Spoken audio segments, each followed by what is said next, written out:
എന്താ മിസ് ഇത് ക്ലാസ് എടുത്തോണ്ടിരിക്കുന്ന സമയത്ത് പരീക്ഷണം ചെയ്ത് ഇരിക്കുകയാണോ? കുട്ടികൾക്ക് എക്സാം ഇല്ല ഇപ്പോ?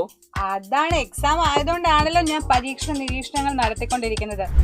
അപ്പൊ ഹലോ മക്കേഴ്സ്, welcome back to Salan learning. It's me Sreebhama SB. അപ്പൊ മിസ് വെറുതെ ആണ് വന്നതാണോ നിങ്ങൾ വിചാരിച്ചത്? അല്ല, നമ്മൾ ഒരുപാട് എക്സ്പെരിമെന്റുകളും കാര്യങ്ങളൊക്കെ ചെയ്ത് നിങ്ങൾക്ക് എക്സാമിന് വേണ്ടിയിട്ടുള്ള കാര്യങ്ങളെല്ലാം സെറ്റ് ചെയ്യാൻ വേണ്ടിയിട്ടും ഹെൽപ്പ് ചെയ്യാൻ വേണ്ടിയിട്ടാണ് ഇന്ന് മിസ് വന്നിട്ടുള്ളത്. സോ ഒരിക്കൽ കൂടി once again welcome back to Salan learning.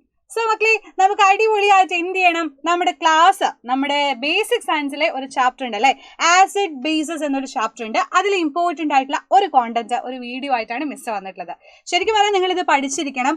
ആസിഡിനെ പറ്റിയും ബേസിനെ പറ്റി അറിയാണ്ട്, നമ്മൾ ആ ബേസ് കാര്യങ്ങൾ അറിയാണ്ട് ഒരിക്കലും എന്ത് ചെയ്യരുത്, ആ ചാപ്റ്റർ പഠിച്ചിട്ട് കാര്യമില്ല.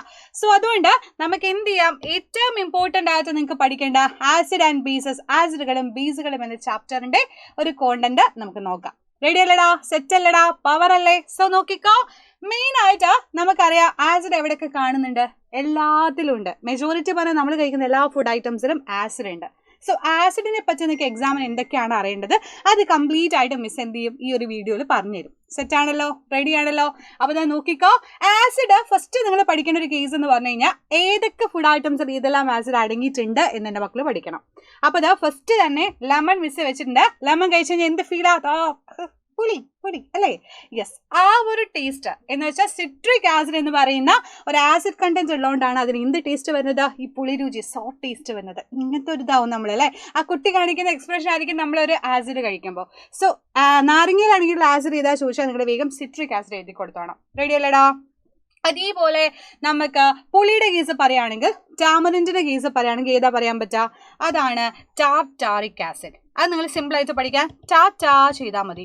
മിസ്സാ നിങ്ങളോട് ടാറ്റാ പറഞ്ഞാൽ അതിൻ്റെ അർത്ഥം എന്താണ്? ടാർട്ടാറിക് ആസിഡ്, ടാമറിൻഡിൽ. അപ്പം സിമ്പിളായിട്ട് ആലോചിക്കാം.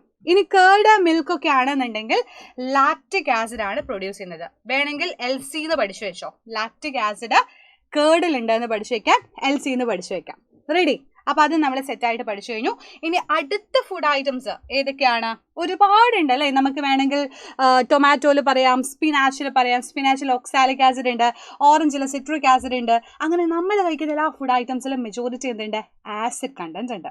സോ അതുകൊണ്ട് തന്നെ ഈ ഒരു ടേബിൾ വളരെ ഇമ്പോർട്ടൻ്റ് ആണ്. ഇവിടെ മക്കളെ പഠിച്ചു വെച്ചോ, ഏതെല്ലാം ഫുഡ് ഐറ്റംസിൽ ഏതെല്ലാം ആസിഡ് ആണുള്ളത്. ആപ്പിളിൽ മിസ് എപ്പോഴും പറയുന്നതാണ് ഫഹദ് ഫാസിലിന്റെ ഇത് ആലോചിക്കുക, മാലിക് ഫിലിം, തിരുമ ആ പാട്ടുള്ള ഫിലിമില്ലേ, അത് ആലോചിച്ചാൽ മതി. മാലിക് ആസിഡ് എന്ന് കിട്ടും. അപ്പോൾ ഈ ഒരു table, this is very important. എക്സാമിന് എപ്പോഴും ചോദിക്കാൻ സാധ്യതയുള്ള ഒരു 1 മാർക്ക് 2 മാർക്കിൽ ചോദിക്കാൻ സാധ്യതയുള്ള ക്വസ്റ്റ്യൻസ് ആണ് മിസ് അവിടെ വെച്ചിട്ടുള്ളത്. റെഡി അല്ലേടാ? സെറ്റ് അല്ലേ? ഇനി അടുത്ത് നമുക്ക് നോക്കാം. ഇതൊക്കെ മിസ് വായിക്കേണ്ട ആവശ്യമുണ്ടെന്ന് തോന്നുന്നില്ല. ഇതിൽ എക്സ്ട്രാ പറയേണ്ടത് വിനാഗിരി മാത്രമാണ് അല്ലേ. വിനാഗിരി മീൻസ് സുർക്ക, നമ്മൾ അച്ചാറിലൊക്കെ ഉപയോഗിക്കുന്ന സുർക്ക. അപ്പൊ അത് പഠിച്ച് സെറ്റ് ആയിക്കോളാം. ഇനി നമുക്ക് ആസിഡിന്റെ മറ്റൊരു സ്പെഷ്യാലിറ്റി നോക്കാം. നമുക്കൊരു മെഗ്നീഷ്യ റിബൺ എടുത്തിട്ട് നിങ്ങൾക്ക് ഒരു എക്സ്പെരിമെന്റ് ചെയ്യാനുണ്ട്. മെഗ്നീഷ്യ റിബൺ ഒരു അസറ്റിക് ആസിഡ്, നമ്മൾ കുറച്ച് അസറ്റിക് ആസിഡ് എടുത്ത് അതിലോട്ട് ഇട്ട് കഴിഞ്ഞാൽ എന്ത് സംഭവിക്കും എന്നുള്ളൊരു ക്വസ്റ്റ്യൻ ഉണ്ട് അല്ലേ. അതിൻ്റെ ആൻസർ ആണ് ഇനി മിസ് പറയാൻ വേണ്ടി പോകുന്നത്. നോക്കിക്കോ, നമ്മൾ ഈ ടെസ്റ്റ് ട്യൂബിലോട്ട് എന്തെടുക്കുകയാണ്, വേണമെങ്കിൽ യെസ് ഇതിലോട്ട് കുറച്ച് മെഗ്നീഷ്യ റിബൺ ഇടാൻ പോവാണ്. മെഗ്നീഷ്യ റിബൺ ഇട്ടിട്ട് കുറച്ച് അസറ്റിക് ആസിഡ് ഒഴിച്ചു കൊടുക്കുക. ഏത് ആസിഡ് വേണമെങ്കിലും ഒഴിക്കാം. ആസിഡ് ഒഴിക്കുമ്പോൾ എന്ത് മാറ്റമാണ് സംഭവിക്കാന്നാണ് വന്നത്. എന്ത് മാറ്റമാണ് മക്കളെ സംഭവിക്കുക? ഗ്യാസ്, അവിടെ ഒരു ഗ്യാസ് പ്രൊഡ്യൂസ് ചെയ്ത് നിങ്ങൾക്ക് കാണാൻ വേണ്ടി പറ്റും. ബബിൾസ് ഫോം ചെയ്ത് നിങ്ങൾക്ക് കാണാൻ വേണ്ടി പറ്റും. എന്തുകൊണ്ടാണ് സംഭവിച്ചത്? ആസിഡ് ലോഹങ്ങളുമായി പ്രവർത്തിക്കുമ്പോൾ ഹൈഡ്രജൻ ഉണ്ടാകുന്നു. When acid react with metal it will produce what? Hydrogen അല്ലേ. അപ്പോൾ ഹൈഡ്രജൻ പ്രൊഡ്യൂസ് ചെയ്യുന്നു എന്നുള്ളതാണ് അവിടെ പഠിക്കേണ്ട case. When acid react with metal hydrogen gas is produce. അതിൻ്റെ സ്പെഷ്യാലിറ്റി എന്താ ഹൈഡ്രജൻ്റെ? അത് കത്താൻ സഹായിക്കുന്ന വാതകമാണ്. It will help four burning എന്നല്ല, ഫ്ലാമബിൾ ഗ്യാസ് നമുക്ക് പറയാൻ പറ്റും അല്ലേ. അപ്പം നിങ്ങൾ ഈ എക്സ്പെരിമെന്റ് ചെയ്ത് നോക്കിയോണ്ട് മിസ് കൂടുതലായിട്ട് പറയുന്നില്ല. ഇത് പക്ഷേ എക്സാമിന് ചോദിക്കും. എന്താണ് ആസിഡ് മെറ്റൽസായിട്ട് റിയാക്ട് ചെയ്യുമ്പോൾ എന്താണ് പ്രൊഡ്യൂസ് ചെയ്യുന്നത് എന്നുള്ളൊരു ക്വസ്റ്റ്യൻ ആകാം. അല്ലെങ്കിൽ നിങ്ങളോട് എക്സ്പെരിമെന്റ് കണ്ടക്ട് ചെയ്യാൻ വേണ്ടിയിട്ടും ചോദിക്കും. അപ്പോൾ ഈ 2 കാര്യങ്ങൾ എൻ്റെ മക്കൾ എന്ത് ചെയ്യുക, പരീക്ഷയ്ക്ക് വൃത്തിക്ക് പഠിച്ചോളാം. Ready, set, okay. ഇനി അടുത്തൊരു ക്വസ്റ്റ്യൻ വരുന്നത് എന്താണെന്നറിയോ?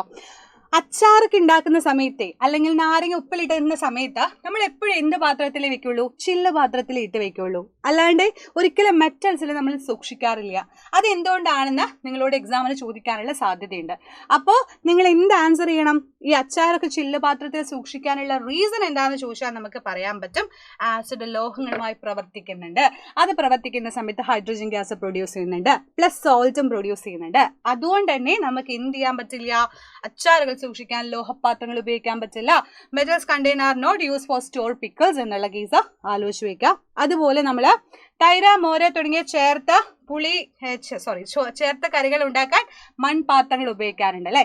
നിങ്ങൾ വീട്ടിൽ നോക്കിയാൽ മതി. നിങ്ങൾ അച്ഛൻ്റെ അമ്മയുടെ ഒക്കെ കാര്യം നോക്കുക. അവർ ഫുഡ് ഉണ്ടാക്കുന്ന സമയത്ത് എന്തിലാണ് ഈ നാരങ്ങ, ഉപ്പിലിട്ട നാരങ്ങയൊക്കെ എടുത്ത് വെക്കാറ്? അല്ലെങ്കിൽ കടലിൽ പോകുന്ന സമയത്ത് നിങ്ങൾ കണ്ടിട്ടില്ലേ? ബീച്ചിൽ പോകുന്ന സമയത്ത് നിങ്ങൾ ശ്രദ്ധിച്ചിട്ടില്ലേ? അതിൻ്റെ റീസൺ എന്ന് പറയുന്നത് ഇതുകൊണ്ടാണ്. Acid react with metals, then hydrogen gas അവിടെ പ്രൊഡ്യൂസ് ചെയ്യുന്നു. റെഡി അല്ലേടാ? സെറ്റ് അല്ലേ? അപ്പൊ ഈസി ആയിട്ട് നമ്മളിതാ കുറെ കാര്യങ്ങൾ ആസിഡിനെ പറ്റി പറഞ്ഞു. ഇനി ഒരു ഇമ്പോർട്ടന്റ് കാര്യം കൂടെ പറഞ്ഞാൽ നമ്മൾ ആസിഡിനെ പറ്റി ഏകദേശം എല്ലാ കാര്യങ്ങളും ആ ചാപ്റ്ററിൽ നമ്മൾ കവർ ചെയ്ത് കഴിഞ്ഞു. ഇതാ നോക്കിക്കോ, യൂസസ് ഓഫ് ആസിഡ്സ് ആണ്. എന്തൊക്കെയാണ് നമ്മുടെ ഡെയിലി ലൈഫിൽ അതിന്റെ യൂസസ് എന്ന് ചോദിക്കും. ഇത് എക്സാമിന് മിക്കവാറും ചോദിക്കുന്ന ക്വസ്റ്റ്യൻ ആണ്, ശ്രദ്ധിച്ചോ. അസറ്റിക് ആസിഡ് എന്തിനു ഉപയോഗിക്കുന്നു? അച്ചാർ നിർമ്മാണത്തിന് ഉപയോഗിക്കുന്നു. നമ്മൾ അച്ചാറൊക്കെ ഉണ്ടാക്കുമ്പോൾ നമ്മൾ എന്താണ് ആഡ് ചെയ്യുക? സുർക്ക, വിനിഗർ ആഡ് ചെയ്യില്ലേ? അതെന്താണ്? അസറ്റിക് ആസിഡ് ആണ്. ദെൻ ഫോമിക് ആസിഡ് പ്രിസർവേറ്റീവ്സിന് വേണ്ടിയിട്ട് യൂസ് ചെയ്യുന്നു. ആൻഡ് സിട്രിക് ആസിഡ് പറയുമ്പോൾ മെയിൻ ആയിട്ട് ലെമണിൽ, ഓറഞ്ചിലൊക്കെ ഉള്ളത്.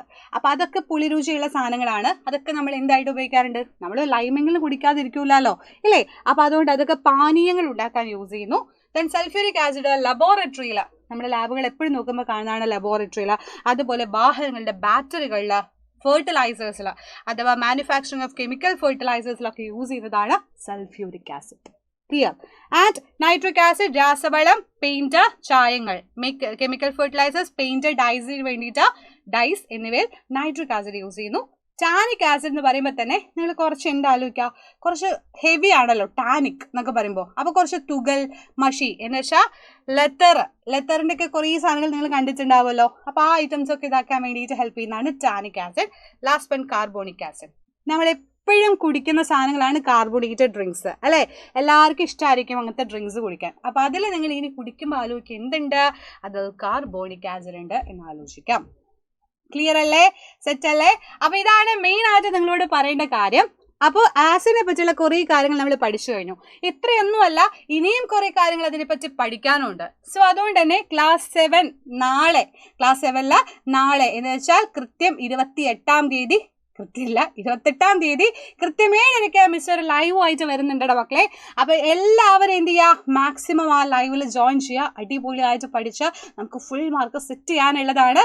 സോ ഡബിൾ ഡമാക്കിയാണ് 2 ചാപ്റ്റേഴ്സ് കംപ്ലീറ്റ് ആയിട്ട് നിങ്ങളെ ആ ലൈവിൽ മിസ് പഠിപ്പിച്ചു തരും. സോ എല്ലാവരും നമ്മുടെ ലൈവിൽ ഉണ്ടാവണം. അടിപൊളിയാക്കാം, നമുക്ക് ഉഷാറാക്കാം. സോ ലൈവിൽ കാണാം. ബൈ.